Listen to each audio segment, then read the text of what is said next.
Hello students, कैसे हैं आप लोग। आई होप सभी बहुत बढ़िया होंगे। तो आज का हमारा जो टॉपिक है वो है क्लास 10th की इंग्लिश पोइट्री से लिया गया second lesson fire and ice, जिसको लिखा है अमेरिकन पोइट रॉबर्ट फ्रॉस्ट ने। तो चलिए शुरू करते हैं आज का टॉपिक। जैसा आपको पता है लेसन का नाम क्या है, फायर एंड आइस। ठीक है, तो यहाँ पे देखिए लिखा है क्या। देखिए यहाँ पे एक आइकॉन बना हुआ है जिसमें एक तरफ इस पृथ्वी के क्या है, फायर है, एंड एक तरफ क्या है, आइस है। तो इस आइकन को बेसिकली ये बताने के लिए लगाया है मैंने कि दुनिया का अंत फायर से भी हो सकता है और आइस से भी हो सकता है। ठीक है, तो देखिए, some say the world will end in fire, some say in ice, from what I have tasted of desire I hold with those who favour fire. Robert Frost कहते हैं कि कुछ लोगों का कहना है कि दुनिया का अंत आग से होगा। कुछ लोग ये भी कहते हैं कि दुनिया का अंत आग से नहीं, आइस से होगा। तो रॉबर्ट फ्रॉस्ट क्या करते हैं, कहते हैं कि हाँ, आई थिंक दोनों लोग अपनी जगह सही हैं। ठीक है, लेकिन मैंने जो लोगों की इच्छाओं को देखा है, from what I have tasted of Dzire, मैंने लोगों की जो इच्छाओं को देखा है, वर्निंग डिजायर्स को देखा है, तो मैं उनके साथ में हूँ जो ये कहते हैं कि दुनिया का अंत आग से होगा। राइट, क्योंकि यहाँ पे फायर जो है, फायर को इन लोगों ने सिंबलाइज किया है किससे, डिजायर से, फ्यूरी से, रेज से, लस्ट से। क्या है, लोगों में वर्निंग डिजायर्स इतनी ज़्यादा हो चुकी हैं कि मुझे ये चाहिए, मुझे वो चाहिए। इन चीज़ों से दुनिया का अंत एक दिन हो जाएगा। ठीक है, नेक्स्ट है हमारा क्या, but if it had to perish twice. Robert Frost लेकिन मना नहीं करते हैं कि दुनिया का अंत आग से ही होगा, बर्फ से नहीं होगा।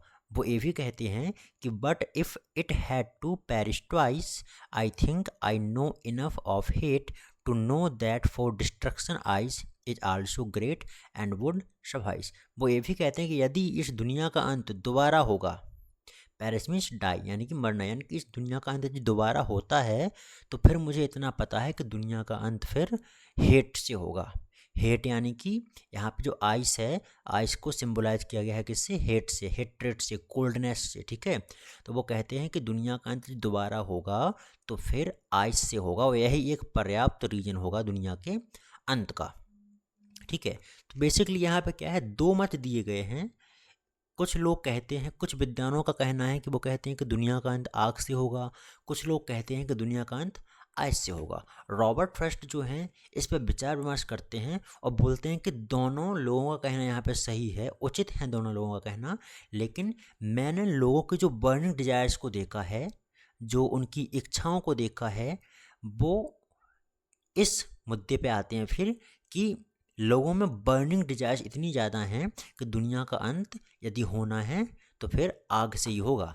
लेकिन वो इस बात को भी बिल्कुल भी इग्नोर नहीं करते हैं कि दुनिया का अंत आइस से नहीं हो सकता है। वो कहते हैं कि लोगों में नफ़रत इतनी ज़्यादा पैदा हो चुकी है एक दूसरे के लिए कि दुनिया का अंत यदि दोबारा होता है तो फिर हेट जो है वही एक पर्याप्त रीज़न होगा, सफिशेंट रीज़न होगा किसका, दुनिया का डिस्ट्रक्शन का, अंत का। ठीक है ना। तो ये थी हमारी पोएम जिसमें रॉबर्ट फ्रॉस्ट बताते हैं कि दुनिया का अंत फायर है। फायर यानी कि डिजायर्स हो गया, आपका फ्यूरी हो गया, रेज हो गया, लस्ट हो गया, इससे हो सकता है। एंड आइस, हेट्रेड हो गया, कोल्डनेस हो गया, इससे हो सकता है। ठीक है, चलिए आगे बढ़ते हैं।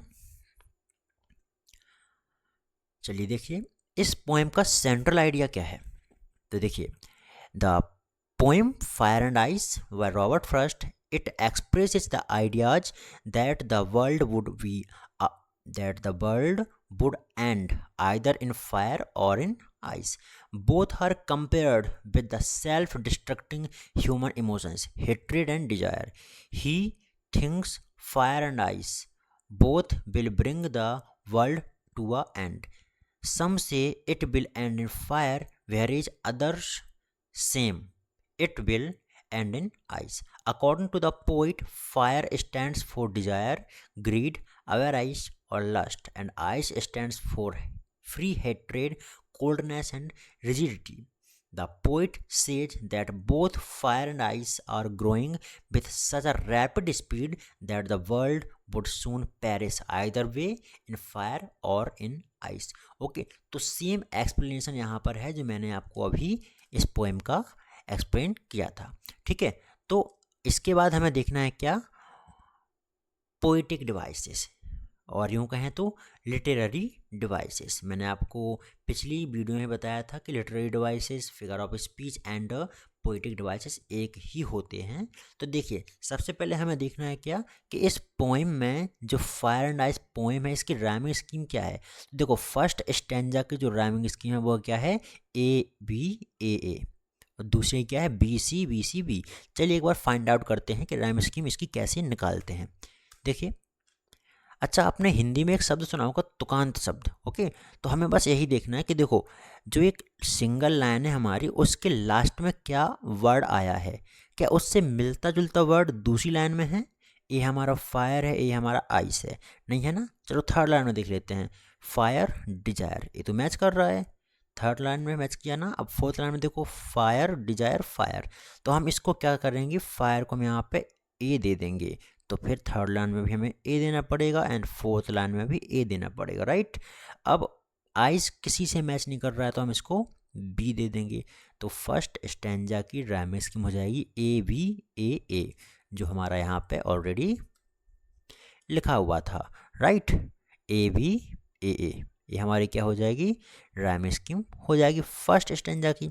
सेकंड स्टैंजा को देखते हैं। देखिए, हमने यहाँ पे आइस को बी दिया था ना, तो आइस से मिलता जुलता शब्द क्या है, ट्वाइस, हेट, तो ट्वाइस को हम लोग बी देंगे। हेट से कुछ भी नहीं मिल रहा तो इसको हम सी दे देंगे। आइस फिर मिला बी, ग्रेट, हेट ग्रेट सी, और इसको बी। तो सेकंड स्टैंजा की राइमिंग स्कीम क्या हो जाएगी, बी सी बी, जो यहाँ पे मेरा पहले से हमारा लिखा हुआ था। ठीक है ना, क्या लिखा था यहाँ पे, देखो यहाँ पे हमारा ऑलरेडी लिखा हुआ है क्या, बी सी वी। क्लियर है। चलिए तो आगे बढ़ते हैं इसी क्रम में। देखिए, हमारा नेक्स्ट जो पोएटिक डिवाइस है वो क्या, असोनेंस। असोनेंस होता क्या है, जब किसी एक लाइन में एक सेम वोवल साउंड रिपीट होता है तो उस लाइन में हमारा क्या होता है, असोनेंस होता है। जैसे कि देखो, आई होल्ड विथ दोज में हमारा ओ रिपीट हुआ है, ओ ओ ओ ओ, ये रिपीट हुआ है, जिस वजह से इस लाइन में क्या हो जाएगा, हमारा असोनेंस हो जाएगा, राइट। नेक्स्ट आता है हमारा क्या, एलिट्रेशन। एलिट्रेशन कैसे होगा, देखिए, एलिट्रेशन जो होता है वह किसी एक सिंगल लाइन में किसी एक लेटर का रिपीट होता है बार बार।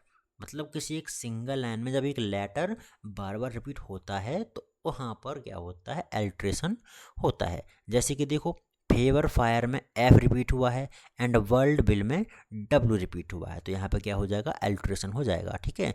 नेक्स्ट आता है इमेजरी। यहाँ पे क्या है, वो लोग इमेजिन कर रहे हैं कि दुनिया का अंत आग से होगा, ठीक है, और आइस जो है एक पर्याप्त रीजन होगा किसके लिए, दुनिया के अंत का, विनाश का। तो यहाँ पे इमेजिन कर किया जा रहा है, जिस वजह से यहाँ पे इमेजरी हो जाएगा। ठीक है, नेक्स्ट बढ़ते हैं। नेक्स्ट आता है एनाफोरा। एनाफोरा क्यों, क्योंकि देखिए, एनाफोरा होता है क्या, जब पहली और दूसरी, या फिर यूँ कहें जब दोनों लाइनों की शुरुआत, एक लाइन ऊपर है एक लाइन नीचे है, और दोनों लाइनों की शुरुआत सेम वर्ड्स से होती है, तो वहाँ पे एनाफोरा होता है। देखिए ज़रा पोएम में, एक बार आपको दिखा देता हूँ मैं। देखिए, यहाँ पे हमारा सम से पहली लाइन में है और सम से दूसरी लाइन में है, जिस वजह से यहाँ पे इस सम से इस लाइन में रिपीट हुआ है, सम से इस लाइन में रिपीट हुआ है, दोनों लाइनें ऊपर नीचे हैं, जिस वजह से यहाँ पे क्या हो जाएगा, एनाफोरा हो जाएगा, राइट। चलिए आगे बढ़ते हैं। नेक्स्ट आता है क्या, पर्सोनिफिकेशन। ये बताइए, क्या आइस और फायर कैपेबल हैं दुनिया के अंत के लिए? नहीं है, बट यहाँ पे क्या है, इनने फायर एंड आइस को एक क्या कर दिया है, ह्यूमन क्वालिटी दे दी है, एक प्रकार से उनको इतना कैपेबल बना दिया है जो डिस्ट्रक्शन का रीजन बन सकती हैं, किसकी, दुनिया का। ठीक है, जिस वजह से यहाँ पे फायर एंड आइस को इन्हें ह्यूमन क्वालिटी दी है, जिस वजह से यहाँ पे पर्सोनिफिकेशन भी हो जाएगा। क्लियर है। नेक्स्ट आता है एंजेमेंट। एंजेमेंट क्या होता है, जब एक लाइन को बिना किसी फुल स्टॉप लगाए या बिना किसी पंक्चुएशन मार्क्स लगाए वहाँ से दूसरी लाइन स्टार्ट कर दी जाती है, तो उस कंडीशन में वहाँ पे क्या हो जाता है, एंजेमेंट हो जाता है। चलिए देखिए यहाँ पे कैसे, देखिए यहाँ पे देखो, from what I have tasted of Dzire, यहाँ पे कोई भी पंक्चुएशन मार्क नहीं लगा है और सीधा I hold with those who fever fire आ गया है। फिर यहाँ पे पंक्चुएशन मार्क लगा है आपका फुल स्टॉप, तो यहाँ पे इस लाइन में क्या हो जाएगा, आपका एंजेमेंट हो जाएगा। क्लियर है। सेम आपका इस लाइन में भी होगा, I think I know enough of hate to know that for destruction ice is also great and would suffice, ठीक है ना। तो इस लाइन में भी आपका एंजेमेंट हो जाएगा। क्लियर है। तो आई थिंक आपको ये फिगर ऑफ स्पीच और यूँ कहें तो poetic devices and literary devices आपको समझ में आ गए होंगे, ठीक है।